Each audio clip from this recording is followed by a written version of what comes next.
오늘은 히브리서 9장 1절에서 10절까지 말씀인데요. 하늘 성전을 붙듭시다라는 제목으로 같이 함께 말씀을 나누겠습니다.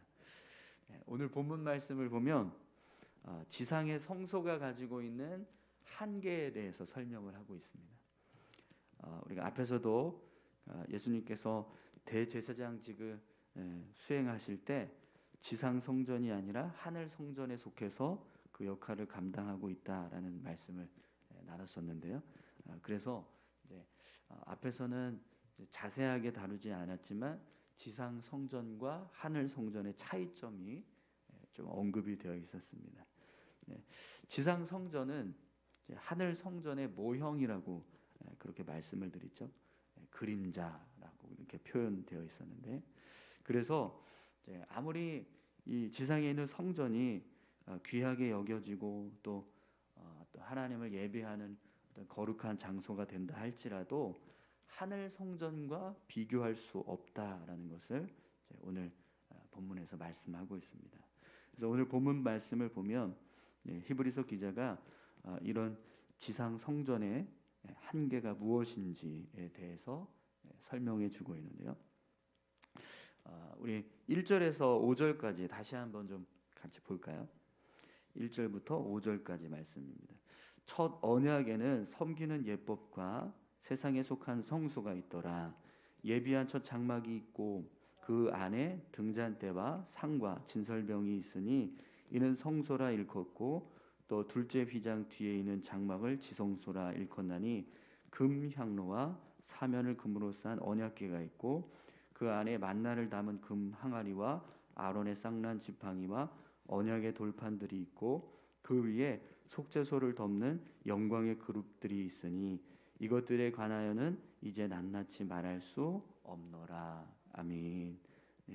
히브리서 기자가 이제 첫 언약에 의해서 섬기는 지상 성전의 성소에 대한 설명을 하고 있습니다. 그런데 이 설명을 하면서 5절에 보면 이런 말씀을 하죠. 이것들에 관하여는 이제 낱낱이 말할 수 없노라. 이렇게 이야기를 해요. 히브리서 기자가 이것들에 관해서 이제 낱낱이 말할 수 없다라고 그렇게 고백하는 이유가 뭘까요? 지상 성소에 대한 어떤 자세한 어떤 내용들을 잘 몰라서 지금 이런 말을 할까요? 그게 아니라 히브리서 기자는요, 지상 성소에 대한 설명을 자세하게 설명하지 않겠다라는 그런 의도로 지금 이 말을 하고 있는 겁니다.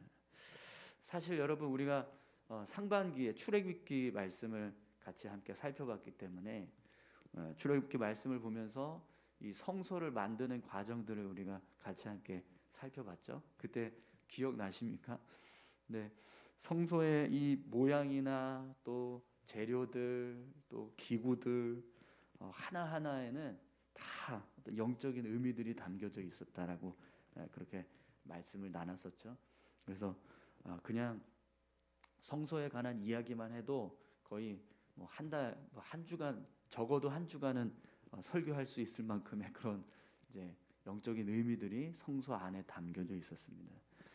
그래서 사실은 이제 마음만 먹으면 이 성소가 어떤 곳이다, 또 어떤 기구들을 가지고 있고 왜 이런 것들을 사용하는지, 왜 이런 재료를 쓰는지, 이런 것들에 대해서 자세하게 이야기하면 굉장히 많은 이야기들을 할 수 있을 거예요. 그런데 오늘 본문에서 히브리서 기자는 일부러 이제 이것들에 관해서 내가 낱낱이 말할 수 없다, 이렇게 말씀하고 있다라는 거죠.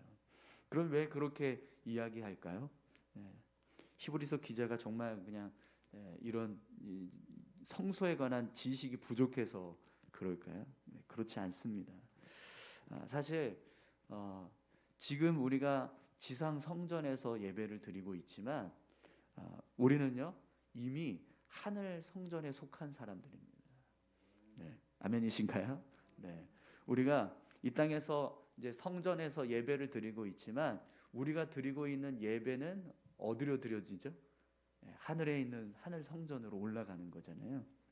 근데 과거에는 그렇게 우리가 지금은 이제 하늘 성전으로 이제 우리의 예배가 올려드려지고 하나님께서 이곳에 임재하시는 어떤 그런 이제 역사들이 일어나는데, 과거에는 그것이 온전하지 못했습니다. 왜냐하면 지상에서 드려지는 이 제물과 제사의 모습이 한계가 있었기 때문에 그래요.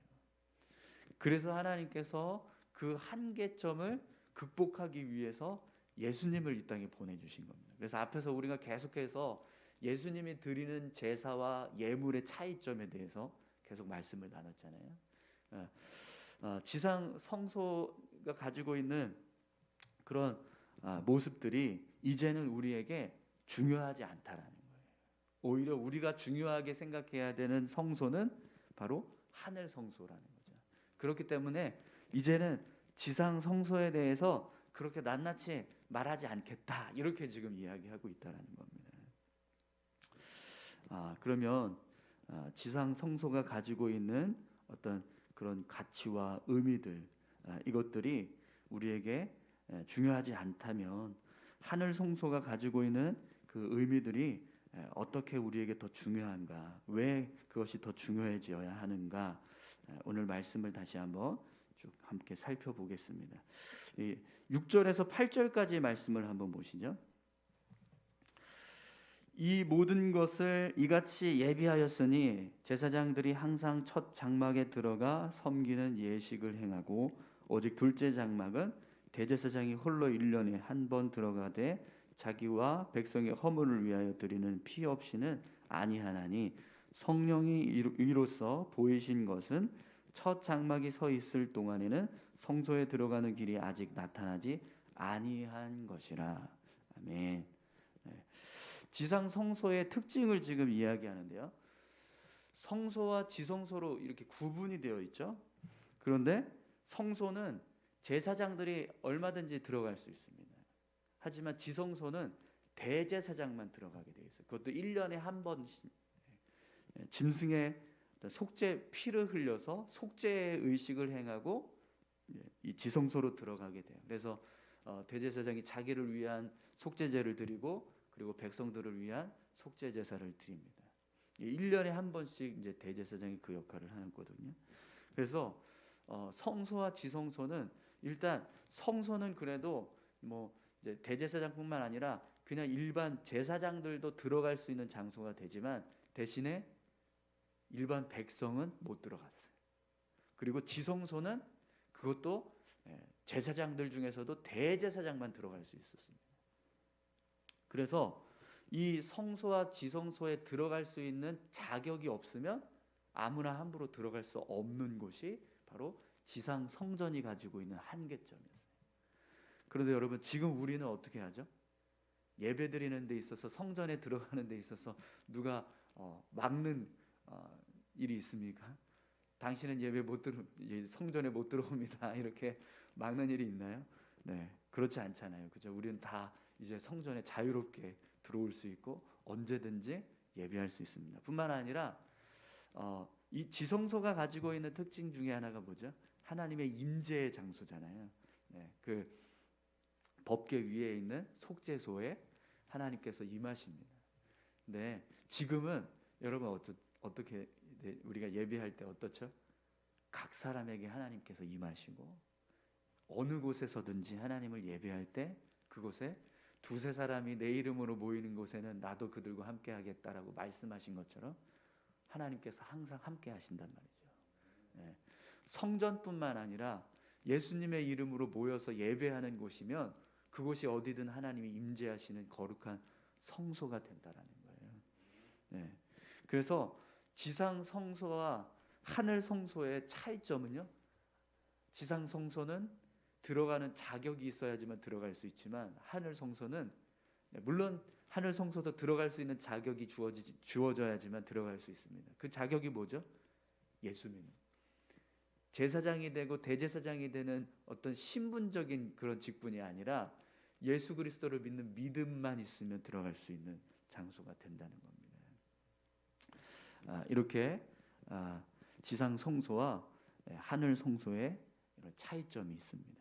그럼 어떻게 해서 이렇게 이 하늘 성소에 속한 우리는 하나님께서 예비하신 이 성소에 언제든지 들어갈 수 있는 자격이 주어지게 됐을까요?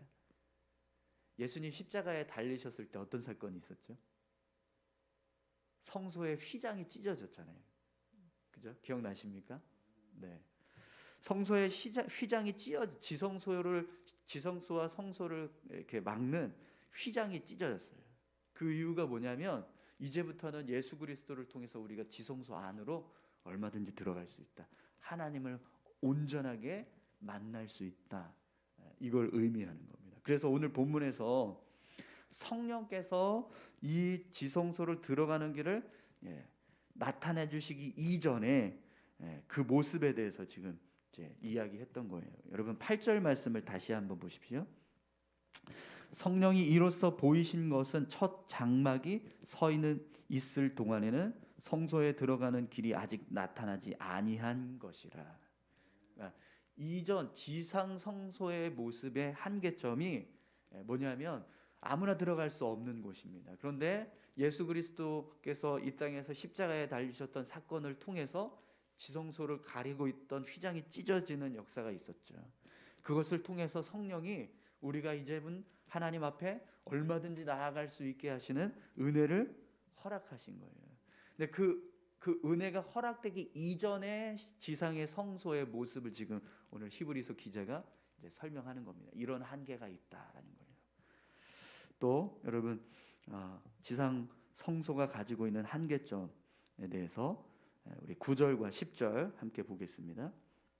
이 장막은 현재까지의 비유니 이에 따라 드리는 예물과 제사는 섬기는 자를 그 양심상 온전하게 할 수 없나니 이런 것은 먹고 마시는 것과 여러 가지 신는 것과 함께 육체의 예법일 뿐이며 개혁할 때까지 맡겨둔 것이니라. 아멘. 짐승을 드리는 제사는 섬기는 사람이 자신에게 있는 죄를 짐승에게 전가시켜서 드리는 어떤 죽게 해서 희생 제물로 드리는 그런 제사를 말합니다. 그렇기 때문에 지상 성전에서 성소에서 드려지는 이 짐승의 제사에 한계점이 있는데 그 한계점이 뭐냐면 속 사람을 변화시킬 수 없다라는 거예요. 그러니까 내가 지은 죄가 있어서 그 죄를 속죄하기 위해서 제사를 지내는데 그 제사의 한계점이 그냥 내가 가지고 있는 죄를 이 짐승한테 전가시키는 거예요. 그리고 그 짐승이 대신 나를 위해서 죽고 내가 죽어야 될 그 죄값을 대신 치르는 거죠. 그러면 죄는 속죄가 돼요. 하지만 내 마음은 어떨까요? 똑같은 거예요. 변하지가 않는다라는 거죠. 그런데 여러분, 지금 우리의 신앙은 어떻죠? 어제 우리가 말씀을 나눴지만 두 번째 언약이 어디에 새겨져 있다고요? 우리 마음과 생각 속에.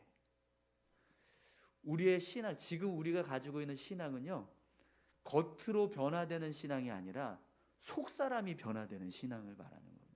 그러니까 영적으로 우리를 계속해서 성령께서 이끌어 가시니까 우리가 그냥 겉으로만 삶이 변화되는 게 아니라 우리 영혼이 변화되는, 우리의 속 사람이 변화되는 은혜가 있다라는 거죠. 그런데 지금 우리가 드려지는 이 예배가 바로 그런 예배라는 거예요. 우리가 예배를 통해서 어떤 모습이 변화될까요? 겉으로 보여지는 어떤 죄된 모습만 속죄될까요? 그렇지 않습니다. 성령이 어디에 역사하시죠? 여러분의 얼굴에 역사하십니까? 얼굴을 변화시키시는 일을 하실까요? 그게 아니라 우리 마음 심령을 변화시키는 일을 하시는 거잖아요. 네. 근데 지상 성전에서 드려지는 제사의 한계는 그렇게 단지 그냥 겉으로 드러나 있는 어떤 더러운 죄를 씻는 것에만 집중하고 있다라고 한다면 지금 우리가 속해 있는 하늘 성전에서 드려지는 예배의 중심은 우리 영혼을 변화시키는 데 있다는 거죠. 그래서 여러분 오늘 우리의 마음 가운데 주님이 함께 하시고 또 예수님께서 우리를 주장해 주실 때 우리의 삶이 변화되고 또 우리의 언어가 변화되고 우리의 생각이 변화되고 우리가 바라보는 어떤 사물을 바라보거나 또 어떤 환경을 바라보거나 어떤 일을 바라볼 때 그 바라보는 관점이 달라지게 되는 줄 믿습니다. 네. 그것이 하늘 성소에 속한 은혜라는 거예요. 그런데 지상 성소에서 드려지는 제사는 그런 변화를 일으킬 수 없는 한계가 있다라는 거죠. 그럼 여러분, 우리가 믿음의 삶을 온전하게 살아가기 위해서는 어디에 속해 있는 성전, 어디에 속해 있는 성소를 붙잡는 것이 더 좋을까요? 지상 성전이 아니라 하늘 성전입니다. 하늘 성전을 붙잡고 하늘 성소에 속하기 위해서 더 우리의 믿음을 세워가는 모습이 필요하다라는 거죠. 그럼 여러분, 하늘 성소에 속하기 위해서 우리가 할 수 있는 일이 뭘까요? 지금도 지상 성전에만 속해서 살아갈 수 있습니다. 어떻게 하면 그렇게 되냐면 그냥 뜰만 받는 거예요. 성전이 왔다 가는 것만 하는 거죠. 그런데 우리가 예배 드릴 때 어떻게 예배 드리라고 말씀드리죠? 네, 신령과 진정으로. 네. 왜 신령과 진정으로 예배를 드려야 하냐면 하늘 성전에 속한 사람의 예배는 영적인 예배가 되어야 하기 때문에 그렇습니다. 그냥 어떤 의식이나 형식이 아니라 영혼이 하나님을 향해서 나아가야 한다는 거예요. 그러기 위해서는 우리의 마음, 심령이 하나님을 예배하는 마음으로 나아가야 한다는 거죠. 여러분, 하나님께서 우리가 예배 드릴 때 형식적으로 드리고 있는지 아니면 내 영혼이 하나님을 향해서 예배하고 있는지 아실까요? 모르실까요? 네, 아세요. 그죠? 성령님 분명히 아십니다. 하나님도 아시겠죠. 네. 우리도 아는데요. 우리도 누가 지금 겉으로만 예배드리고 있는지 우리가 봐도 어느 정도 티가 나는데 하나님께서 그걸 모르시겠습니까? 그죠? 네.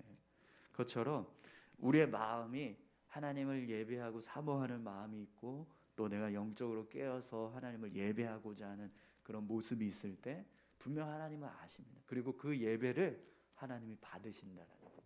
근데 그것이 지상 성소에 속한 자의 모습이 아니라 하늘 성소에 속해서 예배드리는 모습이라는 거예요. 오늘 저와 여러분들이 하늘 성소에 속한 자로서 그렇게 하나님을 예배하는 그런 귀한 예배자들 다 되시기를 바랍니다. 우리 다 같이 함께 이 시간 기도하겠습니다. 과거 이스라엘 백성들이 이제 성소에서 제사를 드리고 하나님을 섬기는 어떤 종교적인 의식들을 행했습니다. 그 속에서도 하나님의 은혜가 있었지만 그러나 이제 우리가 드리는 예배는 지상 성전에 속한 예배와는 전혀 다른 영적인 예배가 되었어요. 우리 안에 있는 죄를 변화시키고 우리의 영혼을 변화시키는 능력 있는 그런 예배를 우리가 드리게 되었습니다. 그것을 이룰 수 있게 하신 분이 바로 우리의 주가 되시는 예수님이십니다. 예수님 의지해서 우리가 더 하나님과 깊은 교제를 이루고 또 영적인 변화를 얻고 또 하나님의 은혜가 충만하게 부어지는 그런 예배의 삶을 우리가 살아갈 수 있게 해달라고 같이 함께 다 같이 기도하셨으면 좋겠습니다. 함께 기도하겠습니다. 아버지 하나님 감사합니다. 우리의 영혼을 변화시키시고 우리의 심령을 변화시켜 주시는 놀라운 아버지 하나님 은혜가 예배 가운데 임하는 줄 믿습니다. 과거 이스라엘 백성들이 드렸던 제사에는 그들의 속사람이 변화되지 않는 겉사람만 변화시킬